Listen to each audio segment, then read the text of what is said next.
The searchlights hit them at 3,000 feet, turning their colorful balloon into a glowing target against the desert sky. Maria clutched the basket's edge as Apache helicopters rose from Fort Huachuca like mechanical wasps, their rotors drowning out her companion's prayers. They'd paid $20,000 to float silently across the border, to drift like a cloud from Guatemala to Arizona. Instead, they were descending directly into one of America's most secure military installations, and the balloon operator was frantically dumping fuel, trying to control what had become an international incident at altitude. 3 days earlier, the plan had seemed almost romantic in its simplicity. Eduardo, who'd found the smuggler through connections in Guatemala City, had explained it with the enthusiasm of someone who discovered a loophole in physics itself. No walls to climb, no deserts to cross, no rivers to swim. Just rise above it all, drift across on prevailing winds, and touch down in America like arriving from a dream. The operator, a former circus performer who called himself Cielo, had shown them a balloon in a field outside Huehuetenango. It was beautiful, red and gold panels that caught the morning light, a basket large enough for 4 people, modern navigation equipment that seemed to promise precision. Cielo had made this journey 7 times, he claimed, showing photos of successful landings in Arizona fields, testimonials from migrants who'd reached Phoenix or Tucson without ever touching the ground at the border. Maria had mortgaged her small restaurant to pay her share. At 35, she built a modest success in Guatemala City, but the extortion demands from gangs had made business impossible. When they burned her restaurant for refusing to pay, she decided to find her father, a man who joined the U.S. Army 20 years ago and disappeared into America's vastness. She had his name, his old unit information, and a desperate hope that military service meant something in the country he'd served. Her companions were equally desperate. Jorge, a journalist who'd exposed corruption in the National Police, had death threats that made staying impossible. His wife and children were already in hiding. He needed to reach America to claim asylum and bring them legally. David was just 19, a university student whose activism had put him on government watch lists. His crime was organizing protests against mining companies poisoning indigenous lands. Together, they'd pooled resources for the most unusual border crossing any of them could imagine. The launch happened at 2 a.m. from a field near the Mexican border.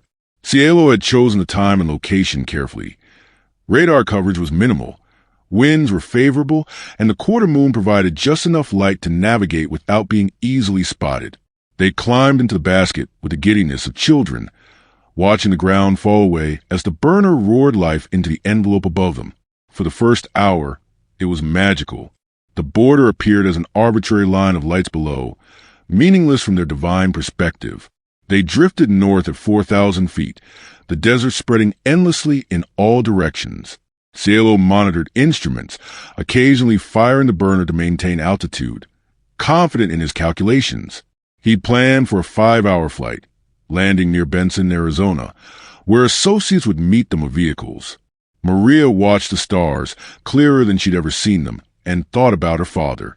He'd sent letters for the first few years after joining the Army, proud messages about serving his adopted country. Then silence. She tried to find him through veterans organizations, but without proper documentation or his American name, the search had been impossible. This desperate flight was her last attempt to enter the country where he'd vanished. The wind shift began subtly.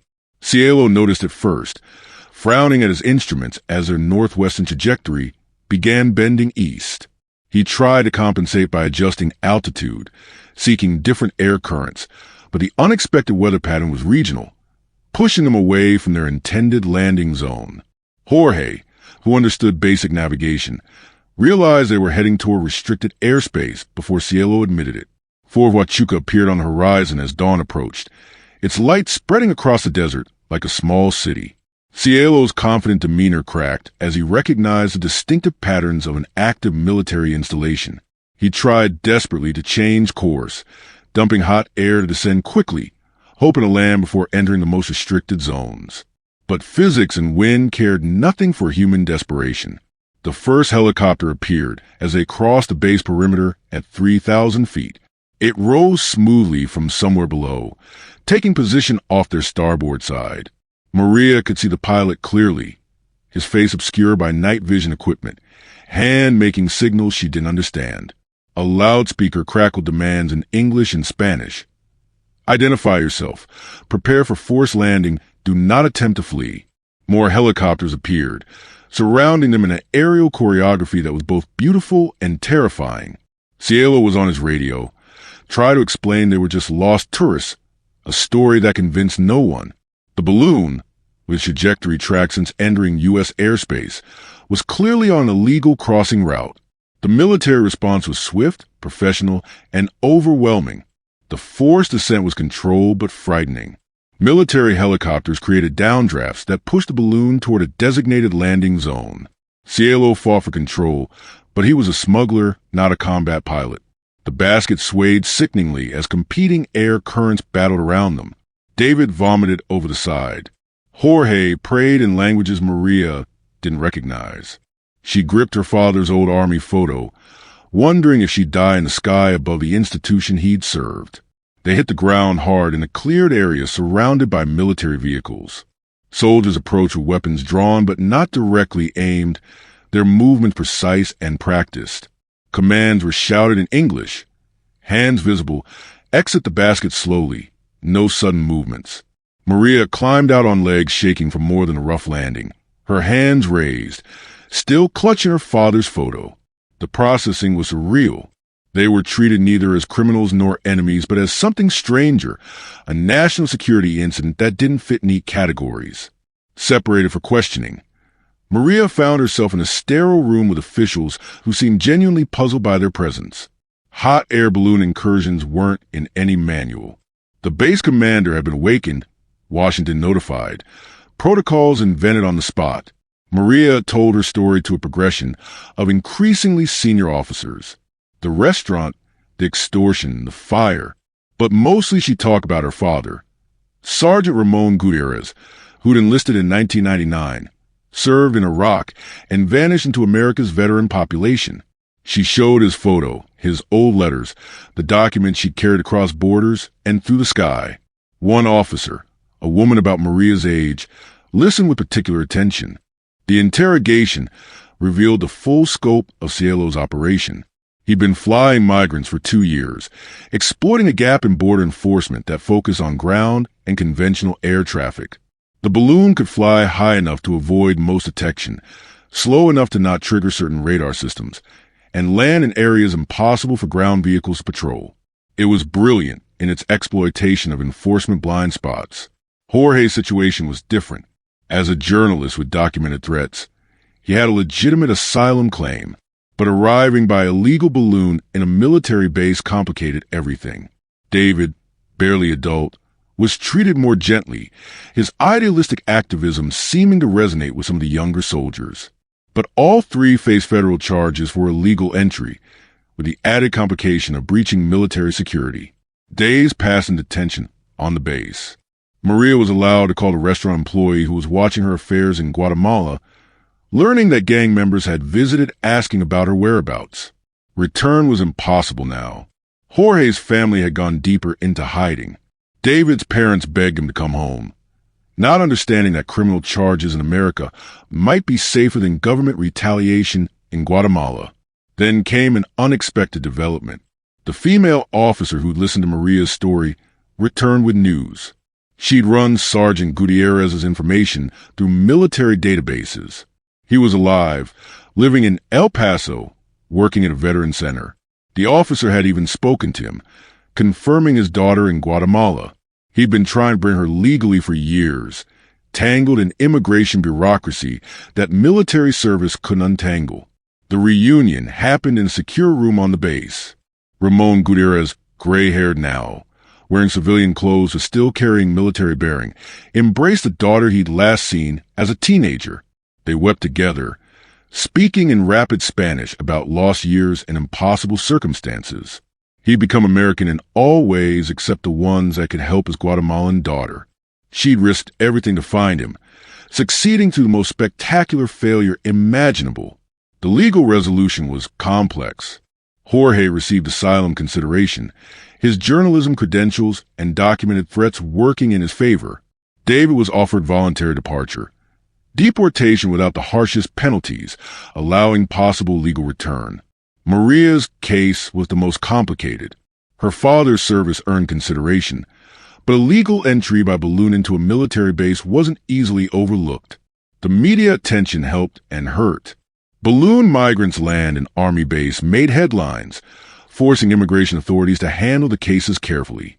Cielo faced serious federal charges. His innovative smuggling method now exposed and ended. The military implemented new radar protocols, closing the gap he'd exploited. The age of balloon crossings, brief and strange, was over. Maria spent months in detention while lawyers argued her case. Her father visited when possible, navigating the bitter irony that his military service gave him access to the base where his daughter was imprisoned. He'd fought for America in Iraq, but America's laws still considered his daughter a criminal for seeking him through desperate means. The resolution came through a combination of legal channels and public pressure. Maria was granted a humanitarian waiver, considering her father's service and the impossibility of return to Guatemala. The process took a year, during which she remained in various forms of custody. Jorge's asylum was approved. David was deported but continues activism from Guatemala, now with international attention to his cause. The balloon was confiscated, evidence in federal proceedings. It sits now in a government warehouse, its cheerful red and gold panels a strange artifact of human ingenuity applied to desperate circumstances. Cielo received 10 years in federal prison, his circus skills having taken him from entertainment to imprisonment. His other passengers from previous flights were never found, successfully vanished into America's vastness. Maria now lives in El Paso, working at the same veteran center as her father. She helps other military families navigate immigration complexities, understanding firsthand how service to country doesn't automatically extend to foreign-born relatives. Her restaurant skills translate to organizing community dinners for veterans, feeding those who served the country that nearly imprisoned her for seeking her father. The Fort Huachuca incident changed several policies. Border enforcement now includes protocols for unconventional air crossings. Military bases increase surveillance of their airspace. Immigration law gained new precedents for handling those who arrive through unprecedented means. Maria's case became a textbook study in legal complexity. Illegal entry, military security breach, but also family reunification and honoring military service. Jorge works as a journalist in Phoenix, covering immigration with perspective of someone who literally fell from the sky into America's bureaucracy. His family joined him legally after his asylum approval. He sometimes writes about that night flight, the beauty and terror of floating above borders that seem so permanent from the ground, so arbitrary from the air. David, back in Guatemala, founded an organization helping deportees reintegrate. He speaks at universities about his balloon journey, using the spectacular failure to draw attention to why people risk such desperate measures. The 19-year-old who climbed into a basket seeking safety has become a voice for those still searching for their own escape from violence and oppression. Maria keeps a photo she clutched during the balloon descent. Her father in army uniform, young and proud. Next to it sits a photo from their reunion on the base, both in tears, separated by 20 years but connected by blood and the strange journey that brought them together. She paid $20,000 to float across a border, only to crash into the one place where her father's service meant something. The story of the balloon crossing became legend in migrant communities. Some called it foolish, others brilliant, but unlucky. The truth was both and neither. It was desperation made manifest, hope literally inflated and set adrift. That it ended in a military base rather than an Arizona field was perhaps fitting, a reminder that borders exist not just on ground but in the air, in law, in the space between a father's service and a daughter's search. Maria often looks at the sky now, especially on clear desert nights. Sometimes military helicopters pass overhead, and she remembers that moment when searchlights turned their balloon into a glowing target. They'd try to rise above the border, to find freedom in altitude. Instead, they discover that some walls extend infinitely upward, that some searches end where you least expect, and that sometimes the most spectacular failures lead to unexpected reunions. Her father says she was brave. She says she was desperate. Both are true, The balloon that carried her was filled with hot air and dreams, navigating by wind and hope. That it crashed in Fort Huachuca was either cosmic irony or destiny, depending on perspective. Either way, she'd found what she was looking for, just not how she'd planned. The soldier's daughter had come home to a country that had never been hers, carried by circus magic into military custody, falling from the sky into her father's arms in America's complicated embrace.